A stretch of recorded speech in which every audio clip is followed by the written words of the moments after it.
আমি কিছুই জানি না, আমি যে কিছুই জানি না এই অনুভূতিতে ভিতর থেকে আসতে হবে। এইটার নাম হলো চরিত্র। বুজুর্গানের দিন যারা ছিলেন, হযরত আশরাফ আলী থানভী রাহমাতুল্লাহ আলাইহি কসম কইরা বলছেন, একদিন কসম কইরা বলছেন, আমি খোদার কসম কইরা বলতেছি যে আমার অন্তর বলে, এই কথাটা বলে যে বর্তমান দুনিয়ায় আমার চেয়ে খারাপ মানুষ আর কেউ নাই। আমি কসম করে বলতেছি, অন্তরে বলে, আমার অন্তর গাওয়াহি দেয় যে আমার চেয়ে খারাপ মানুষ আর, আমার চেয়ে নিম্নমানের মানুষ আর, আমার চেয়ে ঘাটিয়া মানুষ আর কেউ নাই। এইটা কি মুখে বলছেন তারা? মুখে বলেন নাই, অন্তর থেকে তারা বলছেন যে আমি সবচেয়ে ঘাটিয়া। প্রশ্ন হইল যে হুজুর আপনি ঘাটিয়া, কত পাপী মানুষ আছে তাদের চেয়ে আপনি ঘাটিয়া, কাফের মুশরিকের চেয়ে আপনি ঘাটিয়া? বলে হ্যাঁ, আমি কাফের মুশরিকের চেয়ে ঘাটিয়া। তবে ঘাটিয়ার একটা রূপ আছে, মুসলমানের চাইয়া, সমস্ত মুসলমানের চাইয়া আমি ঘাটিয়া বর্তমান এখনই, আমি সব মুসলমানের চাইয়া ঘাটিয়া। আর কাফের মুশরিকের চাইয়া ঘাটিয়া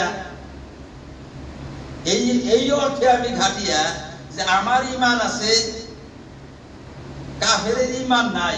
কিন্তু এইরকম তো হইতে পারে যে যে কাফের ঈমান নাই, মৃত্যুর আগে ওই কাফেরটা ঈমান নিয়ে মৃত্যুবরণ করবে আর সোজা বেহেশত চলে যাবে। আর আমি, আমার যে ঈমান আমল থাকা সত্ত্বেও আমি হিসাবের কাঠগড়ায় দাঁড়াই থাকবো আর ও ঈমান এনে বেহেশত চলে যাবো। এরকম হইতে পারে তো। এইটাকে আরবিতে বলছে মাআলান, হালান আর মাআলান, মানে আমি সমস্ত মুসলমানের চাইয়া আমি অধম হালান, আর সমস্ত মানবের চাইয়া আমি অধম মাআলান। মাআলান মানে পরবর্তীতে যেটা রেজাল্ট হবে, রেজাল্টে যে কি হবে, রেজাল্টের দিকে দেখলে আমি সমগ্র জগতের মধ্যে অধম, আর বর্তমান অবস্থা দেখলে সমস্ত মুসলমানের মধ্যে আমি অধম। এইরকম অনুভূতিটা তাদের অন্তরে ছিল।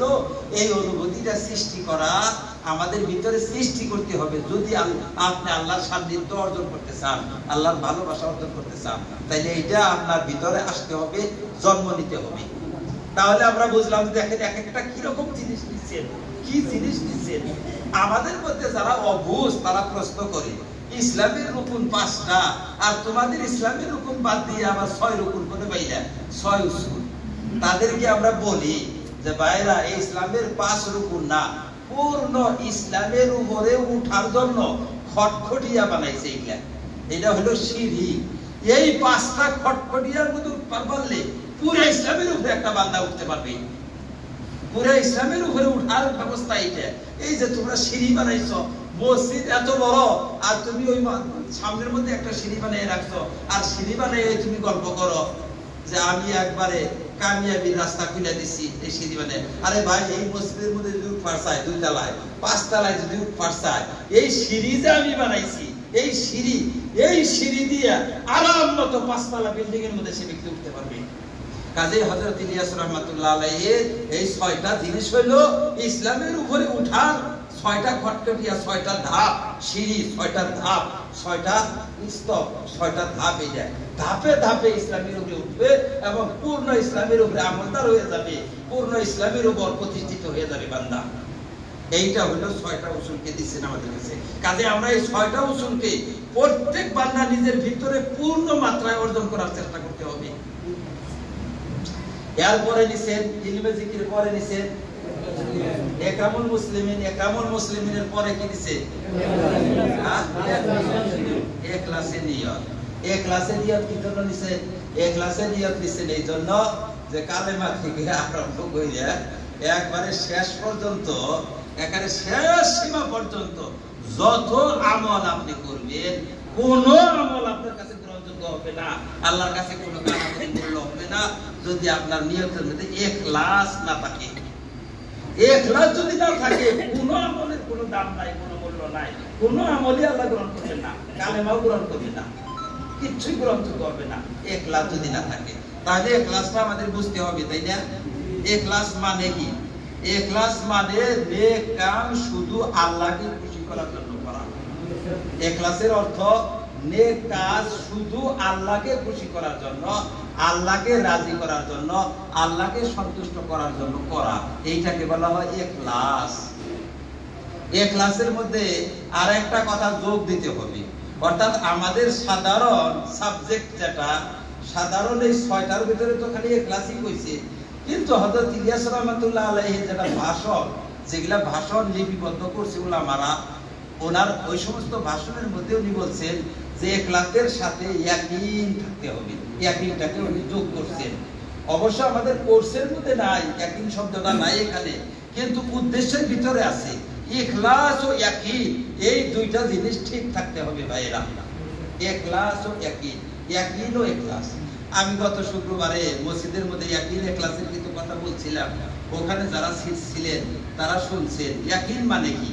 ইয়াকিন বলা হয় আল্লাহ এবং আল্লাহ রাসূল সাল্লাল্লাহু আলাইহি সাল্লাম দ্বীনের ব্যাপারে যে সমস্ত শুভ সংবাদ আমাদেরকে জানাইছেন, শুভ সংবাদ দিচ্ছেন না, যেমন নামাজ পড়লে 15টা পুরস্কার দিবেন আল্লাহ পাক, এটা শুভ সংবাদ বলা হয়। আল্লাহর রাসূলের শুভ সংবাদ। আল্লাহর রাসূল দ্বীনের ব্যাপারে আমাদেরকে যত শুভ সংবাদ দিয়েছেন, যেমন 15টা শুভ সংবাদ নামাজের বিনিময়, হজের বিনিময়, রোজার বিনিময়, যত শুভ সংবাদ দিয়েছেন, সমস্ত শুভ সংবাদকে এমন ভাবে বিশ্বাস করতে হবে নিজের চোখে দেখা বস্তু, বাস্তব অভিজ্ঞতা লব্ধ জ্ঞানের চেয়ে বেশি বিশ্বাস করতে হবে। অর্থাৎ আমরা কোন সময় শুনি পাগারে পানি আছে, এটা হলো খবরে ইয়াকিন। এটা যাইয়া দেখো না, তুমি যাইয়া দেখলে যে পানি আছে বুঝাই পাগা, এইটাকে বলা হয় আইনুল ইয়াকিন। এখনো তো সন্দেহ আছে, আছে না নাই পানি, বলেন নাই দেখ জামাই দেখ, জামাই আপনি জাপ পারলেন, ডুব দিলেন, ওনে হাতার কাটলেন, এখন আপনি কোন পানি আছে না নাই? ভাই পানি আছে, আপনি তো হাতার কাটলেন, ওনে ডুব পারলেন, জাপ পারলেন, পানি আছে কি? এখন আপনি বলবেন পানি আছে। বিশ্বাস হয় কি পানি আছে? হ্যাঁ, বিশ্বাস হয় না? জাপ পারলো, ডুব পারলো, যেখানে হাতার কাটলো, হেলে পানি আছে না নাই, এটা কি এখনো বিশ্বাস করে রাখবো? বিশ্বাস হয় না? এইটাকে বলে হক্কুল ইয়াকিন। কোরআনে কারিমের মধ্যে যে বলছে সুম্মা লা তারাউন্না আইনাল ইয়াকিন সুম্মা, তোমরা আইনুল ইয়াকিন অর্জন করবা। এখন তো খালি কি খবরের উপর সংবাদ জানতেছ যে এইরকম জাহান্নাম জান্নাত আছে, আইনুল ইয়াকিন অর্জন করবা তোমরা। যাইয়া দেখবা যে জগমগ ঝগমগ করতেছে, বাপ রে বাপ কেমন সুন্দর, কত উন্নত ঠাই, কত উন্নত বাসস্থান, বেশ তো জিলমিল জিলমিল করতেছে, এরকম সুন্দর সুন্দর বিল্ডিং, এরকম সুন্দর সুন্দর প্রাসাদ তৈরি করে রাখছেন আল্লাহ পাক, আইনুল ইয়াকিন। আর জাহান্নাম দাও দাও করতেছে, তরজন তরজন শুইয়া হেয়া, এই শত মাইল দূর থেকে কলজা ফেটে যাবার চাই জাহান্নামের গর্জন শুনে। এমন গর্জন গর্জিতেছে জাহান্নাম, এত গর্জন তর্জন জাহান্নামের ভিতরে, এত রং রং শব্দ করতেছে জাহান্নামের আগুন, খাই খাই করতেছে, জগৎ খাইয়া ফেলাই দিব জানি। বাপ রে বাপ, আগুনের গর্জন তর্জন, এক সময় দূরে থেকে শব্দ শুনে, জাহান্নামের শব্দ শুনে প্রাণ পাখি উইরা বাইরে যাবার চাবে ভিতর থেকে, এইরকম অবস্থা। তাহলে এটা যখন চোখ দিয়ে তুমি দেখবা, তখন তোমারও হবে আইনুল ইয়াকিন, চাক্ষুষ জ্ঞান। এটা তার উপরেও বিশ্বাস হয় না, নাম নাইমা দেখ, নাম আইয়া দেওয়ার পরে পুরা জল চাইয়া যাবে, একবারে মাথা থেকে সবকিছু জল চাইয়া যাবে, এখনো বিশ্বাস হয় না জাহান্নাম। এইটা হচ্ছে হক্কুল ইয়াকিন। এই হক্কুল ইয়াকিনের চাইও বেশি ইয়াকিন করতে হবে আল্লাহর রাসূলের এক একটা কথাকে। হযরত আলী রাদিয়াল্লাহু তাআলা বলছেন যে আমি আল্লাহর রাসূলের কথাকে এমন ভাবে বিশ্বাস করি যে আমি জান্নাত জাহান্নাম দেখার পরে আমার বিশ্বাসের মধ্যে চুল পরিমাণ পার্থক্য আসবে না। আর যার বিশ্বাসের মধ্যে পার্থক্য আসে সে তো মুমিনই না, 16 আনা বিশ্বাস করে নাই সে। যে ব্যক্তি জান্নাত জাহান্নাম দেখার পরে তার বিশ্বাস যদি বাড়ে, তাহলে দুনিয়ায় বাড়ে মানে কি? কম ছিল বিশ্বাস, 16 আনা ছিল না, বাড়ে কেন? বাড়ে তো এই জন্য কম ছিল, এইটা ভর্তি হয়েছিল না, বর্তনটা কি হয়েছিল না, খালি ছিল কিছু। আর কিছু খালি থাকলে কি সেই ইমানদার হবে? কিছু খালি থাকা যাবে না, পূর্ণ বিশ্বাস আনতে হবে। এইটা কি বলা হয়? ইয়াকিন। ইয়াকিনকে মজবুত করতে হবে। আল্লাহ রাসূল যে শুভ সংবাদগুলো দিয়েছেন, সেই শুভ সংবাদকে ইয়াকিন রাখতে হবে তার উপরে। যেমন রোজার বিনিময় কি দিবেন? 16 আনা বিশ্বাস যে দিবেন, এই সত্যি দিবেন, নড়র বড়র করলে হবে না। দিব না নাই এমনি কয়নি, নামাজের বিনিময়ে যা দিবেন পূর্ণ বিশ্বাস করতে হবে। আল্লাহ রাসূলের মুবাশশারাত যত আছে সেগুলাকে 16 আনা বিশ্বাস করার নাম হচ্ছে ইয়াকিন। তাহলে ইয়াকিন আর ইখলাস এই দুইটার মধ্যে দ্বন্দ্ব হবে। এইবার দেখছেন দ্বন্দ্ব হয়ে যাবে, দুইটার মধ্যে টক্কর লাগবে। দুইটারই ভারসাম্যতা রক্ষা করে চলতে হবে। ভারসাম্য দুইটার মধ্যে কোন এক সাইডেড যদি হইয়া যায়, বান্দা এক সাইডেড হইয়া গেলে সেই বান্দা বেঈমান হইয়া যাবে, তার আমল গ্রহণযোগ্য হবে না। এক সাইডেড হইয়া যাওয়া, এক সাইডেড হইয়া যাওয়া মানে একদিকে ঝুঁকে যাওয়া। একদিকে যদি ঝুঁকে যায়, কিরকম একদিকে ঝুঁকে গেল, ইয়াকিনের পাল্লা ভারী হইল, ইখলাসের পাল্লা নরম হইয়া গেল। ইখলাসের পাল্লা নরম হইল অর্থাৎ ইয়াকিনের পাল্লা ভারী হয়ে গেল। এরকম নামাজ পড়ি কিসের জন্য? 15টা পুরস্কার পাওয়ার জন্য। ইয়াকিনের পাল্লা ভারী হইতে হইতে ইয়াকিনটাই সবসময় সামনে খালি ঘুরে। ইয়াকিন, তাহলে ইয়াকিনের পাল্লা ভারী, ইখলাসের পাল্লা ভারী হয়ে গেল, ইয়াকিন যেখান থেকে চলে গেল, পুরস্কারের কথাই মনে নাই। পুরস্কার যে পাওয়া যাবে এটার দিকে ধ্যান নাই, খেয়াল নাই, এইটার বিশ্বাসই নাই। আমি তো আল্লাহকে রাজি এবং খুশি করার জন্য আমি নামাজ পড়ি, কোনো কিছুই নাই। তাইলে দুইটাকে সমান্তরালে রাখতে হবে, ইয়াকিনও রাখতে হবে, ইখলাসও রাখতে হবে। তার মানে ইয়াকিন করতে হবে এরকম 100% ইয়াকিন করতে হবে। অবশ্যই আল্লাহ রাব্বুল আলামিন নামাজের বিনিময়ে 15 প্রকারের পুরস্কার দিবেন, অবশ্যই দিবেন, কোনো সন্দেহ নাই, দিবেন আল্লাহ পাক। কিন্তু পুরস্কারের জন্য আমি নামাজ পড়তাছি না, পুরস্কারের জন্য আমি নামাজ পড়ি না। আমি নামাজ পড়ি কিসের জন্য? আল্লাহকে রাজি এবং খুশি করার জন্য। এটার নাম হচ্ছে ইখলাস। দেখছেন কি? তাহলে এই জায়গায় পিছলা জায়গা একটা আছে। এই পিছলা জায়গার মধ্যে অনেকেই পরিষ্কার বোঝা জায়গা, কারণ খালি শুনে মানে পুরস্কারের কথা শুনতে শুনতে যেহেন খালি পুরস্কারের দিকে জায়গা, আল্লাহকে রাজি খুশি করার দেহটা থাকেই না। আর যদি কোনো মানুষ খালি আল্লাহকে রাজি খুশি করার দিকে এইটাই চিন্তা করতে করতে পুরস্কারটাকে বাদ দিয়ে দিল, পৃষ্ঠাদের নিক্ষেপ করে দিল, অর্থাৎ পুরস্কারকে নেগলেক্ট করে দিল, অবজ্ঞা করলো, তাহলে সে ব্যক্তি ভুল করলো। কাজে দুইটাকে সমান্তরালে রাখতে হবে। একদিকে পুরস্কারের উপরে বিশ্বাস রাখতে হবে, অপর দিকে পুরস্কারের লালসা করা যাবে না। লালসা কি থাকবে? আল্লাহ আমার রাজি করা লাগে, আল্লাহকে রাজি করার জন্য, আমি আল্লাহকে রাজি করার জন্য কাজটা করতেছি। দেখেন আল্লাহ রাসূল সাল্লাল্লাহু আলাইহি সাল্লাম বলছেন, যে ব্যক্তি মাগরিব বাদ সূরা ওয়াকিয়া পাঠ করবে, মাগরিব বাদ সূরা ওয়াকিয়া পাঠ করবে, সে ব্যক্তি কোনোদিন অভুক্ত থাকবে না। তাহলে বিশ্বাস করতে হবে আমাদের যে মাগরিবের পরে সূরা ওয়াকিয়া পাঠ করলে সে ব্যক্তি জীবনেও অভুক্ত থাকবে না, এখন তো অভুক্ত থাকবে না। সে ব্যক্তি না খাইয়া একটা ওয়াক্ত তার পালন করা লাগবে না, সে অন্যের অভাবে পড়বে না, খানার অভাব হবে না তার, এটা বিশ্বাস রাখতে হবে। কিন্তু খানার জন্য ওয়াকিয়া পড়া যাবে না, অভাব দূর করার জন্য ওয়াকিয়া পড়া যাবে না। সূরা ওয়াকিয়া পড়তে হবে আল্লাহকে রাজি এবং খুশি করার জন্য। কি জন্য? ইখলাস যদি না থাকে তাহলে আমলই কবুল হবে না। যখন আমলই কবুল হইল না, তখন আমাদের অভাব কোথায় থেকে দূর হবে? এত সূরা ওয়াকিয়া পড়ি ভাই, কাম হয় না, কে দিকে পড়ো? বলে অভাব দূর হবার দিকে। সূরা ওয়াকিয়া এত পড়ি কিন্তু অভাব তো দূর হয় না, বলে এত পড়ো, কে দিকে পড়ো? বলে অভাব দূর হবার দিকে। সারা জীবনে তো দূর হবে না, তোর ওয়াকিয়া কবুলই হয় না। কবুল হবে কি ওয়াকিয়া? মানে আমল কবুল হওয়ার জন্য শর্ত হইল একমাত্র আল্লাহকে রাজি এবং খুশি করার জন্য করতে হবে, তাই না? আল্লাহকে রাজি এবং খুশি করার জন্য করতে হবে, তবে তো আমল কবুল হবে। কিন্তু ভাইরা, ইখলাসের মধ্যে পার্থিব স্বার্থ যেটা, এইটা হলো বেশি বিপজ্জনক। আর আল্লাহ রাসূল সাল্লাল্লাহু আলাইহি সাল্লাম যে সমস্ত মুবাশশারাত আমাদেরকে দিবেন, শুভ সংবাদ দিবেন, সেইগুলোর আশা করাটাও আংশিকভাবে ইখলাসের জন্য ক্ষতিকারক। আমি চরম পর্যায়ের ইখলাসের কথা বলছি। চরম ইখলাস যেটা, সেইটা হলো যে জান্নাতের আশা করাটাও ইখলাসের পরিপন্থী। এইটা তবে জান্নাতের আশা করা যায়, কোনো অসুবিধা নাই, আল্লাহর অবদান যত আছে সব আশা করা যায়। এইটা হলো সাধারণ শ্রেণীর মানুষের জন্য। কিন্তু চরম পর্যায়ে যারা আল্লাহর ওলি, তারা জান্নাতেরও আশা করে না।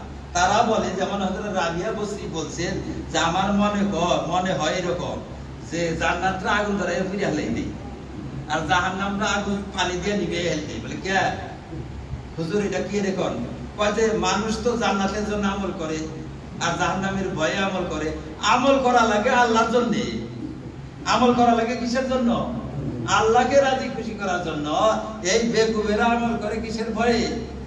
জাহান্নামের ভয়ে, জান্নাতের আশায়। কাজে আশার জায়গাটা পুড়ে হেলাই দেয় আর ভয়ের জায়গাটা নিভে হেলাই দেয়, যাতে মানুষের এই মানে যেটা বদ নিয়ত, এই বদ নিয়তের চিকিৎসা করা যায়। এইটা হলো আল্লাহওয়ালাদের ইখলাস, চরম পর্যায়ের ইখলাস। এটা তারাই আখিরাতের আশাও করে না। তাহলে ভাইরা আমাদের ইখলাস কিরকম থাকতে হবে?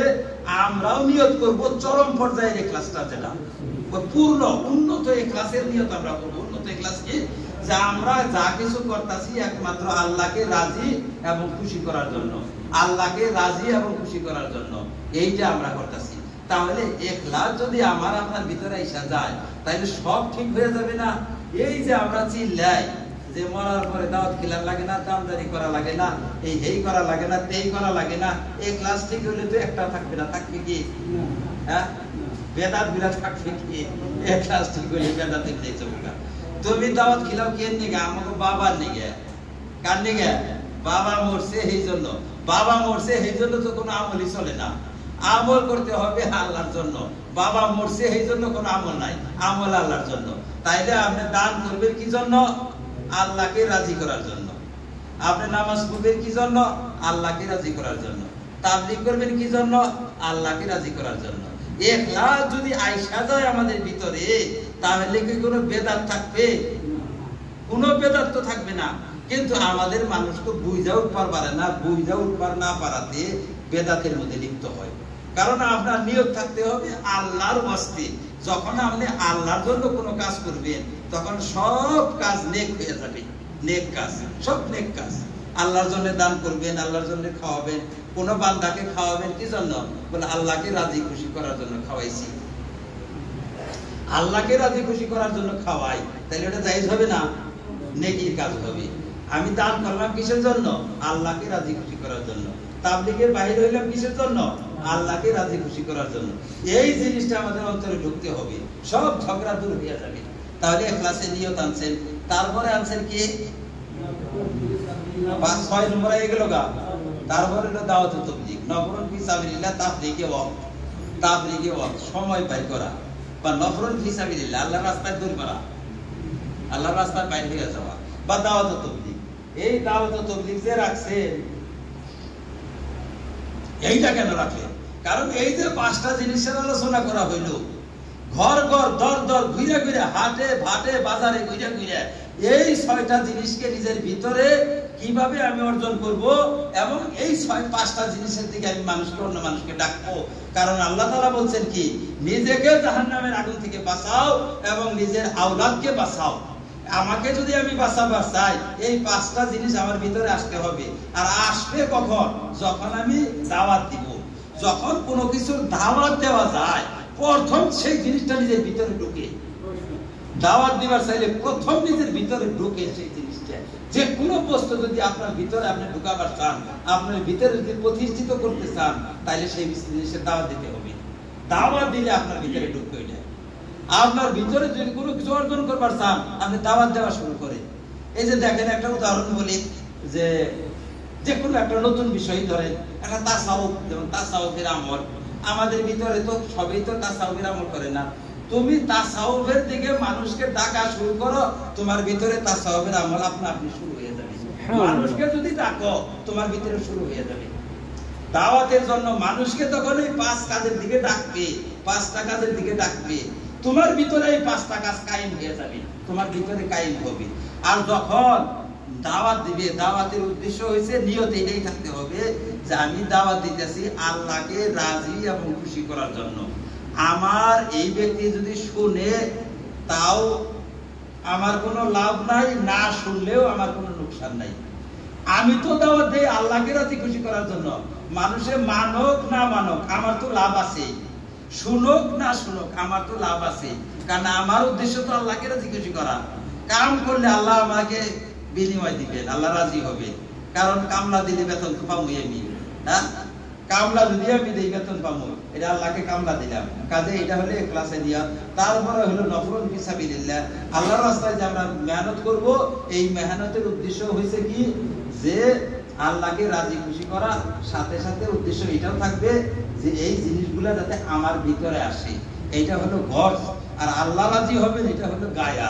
তার মানে উদ্দেশ্যের একটা উদ্দেশ্য থাকে, চরম উদ্দেশ্য। চরম উদ্দেশ্য হলো আল্লাহকে রাজি খুশি করা।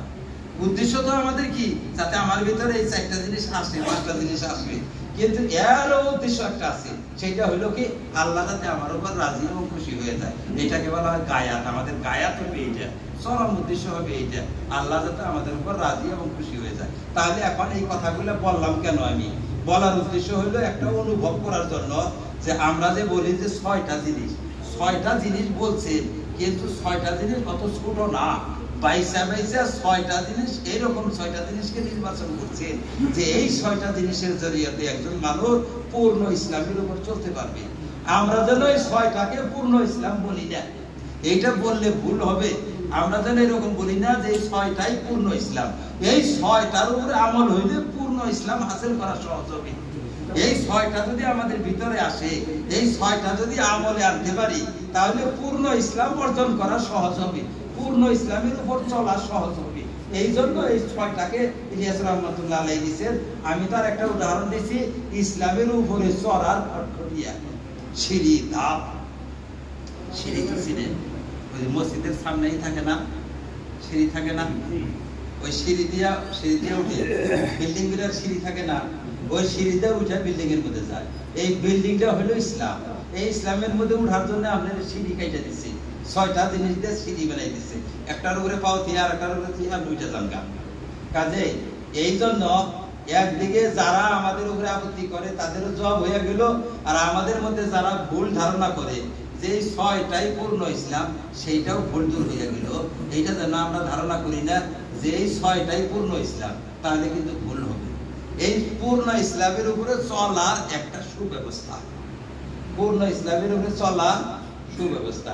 কায়দা পড়াই না আমরা, কায়দা পড়াই যে এই কায়দাটা পরিপূর্ণ কোরআন পড়ার আগ করে গেলে সম্পূর্ণ কোরআন পড়তে পারবে। এই কায়দাটা পড়া শিখলে বলে এইটাই কি সম্পূর্ণ কোরআন, এই কায়দাটাই কি সম্পূর্ণ কোরআন? না না না, এই কায়দাটা সম্পূর্ণ কোরআন না, কোরআনের একটা অংশও না।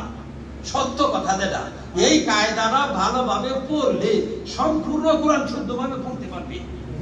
নুরানি কায়দাটা পড়লে সম্পূর্ণ কোরআন শুদ্ধভাবে পড়তে পারে। তাহলে কোরআন বাদ দিয়ে নুরানি কায়দা পড়াও কে?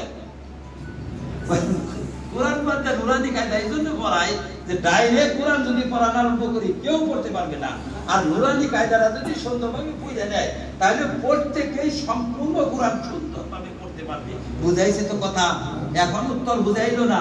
যদি এখন আমরা যদি এই বুখারী, মুসলিম, আবু দাউদ ইত্যাদি হাদিস গ্রন্থ যদি আমরা এখানে পড়ান শুরু করি, তাহলে কেউ পড়তে পারবে না, বুঝতে পারবে না। পারবে?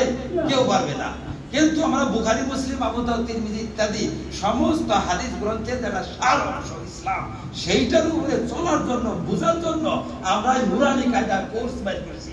এই নুরানি কায়দাটা যদি ভালো করে আমাদের ভিতরে আয়ত্ত করতে পারি, তাহলে আমরা পুরা কোরআন শরীফ পড়তে পারবো, অর্থাৎ পুরা ইসলাম আমরা বুঝতে পারবো, পুরা ইসলামের উপরে আমল করতে পারবো। বুঝাইছে না কথা? তাহলে নুরানি কায়দার উপরে যেমন কোনো অভিযোগ আসে না, এই 6 উসুলের উপরে তেমন কোনো অভিযোগ আসতে পারে না। নুরানি কায়দার উপরে কেউ অভিযোগ করতে পারবে কি? তো কোরআন বাদ দিয়ে নুরানি কায়দা পড়ায় এরা। এই যে আমাদের কিছু বোকা ভাইরা আছে, তারা কয় কি, কয় বুখারী, মুসলিম, আবু দাউদ বাদ দিয়ে এই 6 উসুল পড়ায় এরা। এই 6 উসুলের উপরে মেহনত করে, এই যে 6 সিফাতের কিতাব, এই মুতাকাব হাদিস কোন বা আপনি যে যেটা ফাজাইল কোন, এগুলা সব 6 সিফাতের কিতাব। এগুলা ঘুরে গেলে এই 6টা জিনিসেরই ফাজাইল, টাজাইল, হাদিস সব ওখানে উল্লেখ করছে, প্রায় এই 6টার ভিতরেই। এই মুতাকাব হাদিস বা এগুলা সব প্রায় এই 6টার ভিতরেই থাকে। এগুলাই এই 6 কথা নিয়ে এরা চলে। বুখারী, মুসলিম, আবু দাউদের খবর নাই, 6 কথা। তাদেরকে বলবেন যে নুরানি কায়দা পড়াও কে তোমরা? নুরানি কায়দা পড়াও এই জন্য যে নুরানি কায়দা পড়লে পূর্ণ কোরআন হাদিস পড়তে পারবে। সে পারবে না? পুহিপাঠ যদি আমরা পড়ি, যে আখর, যেটা আখর শিক্ষা, যেটা প্রথম যেটা কিতাব, সেটা পড়লেই তো কিতাব পড়া যায়। সেই রকম আমাদেরকে এই 6টা জিনিস আমাদের প্রাথমিক ক্লাস হিসেবে দিছে। এই 6টা জিনিস যদি আমাদের ভিতরে আসে, ইনশাআল্লাহ আমরা পূর্ণ ইসলামের উপরে চলার যোগ্যতা অর্জন করতে পারবো। কাজে এই 6টা জিনিসকে প্রত্যেকেই নিজের ভিতরে অর্জন করতে হবে, নিজের ভিতরে কায়েম করতে হবে। নিজের স্ত্রীর ভিতরে আনতে হবে, ছেলে মেয়েদের ভিতরে আনতে হবে। কিভাবে আনবো আমরা? এটার জন্য যেমন আমাদেরকে দিছে দুইটা তালিম দিছে না, একটা ঘরের তালিম, ঘরে তালিম করতে হবে। ঘরের তালিম বউগুলা সবাইকে নিয়ে নির্দিষ্ট একটা টাইম করতে হবে, আর সেই টাইমের মধ্যে সবাইকে বলতে হবে এই টাইমে যেন কারো কোনো অসুবিধা না থাকে, এই টাইমে সবারই হাজির থাকতে হবে।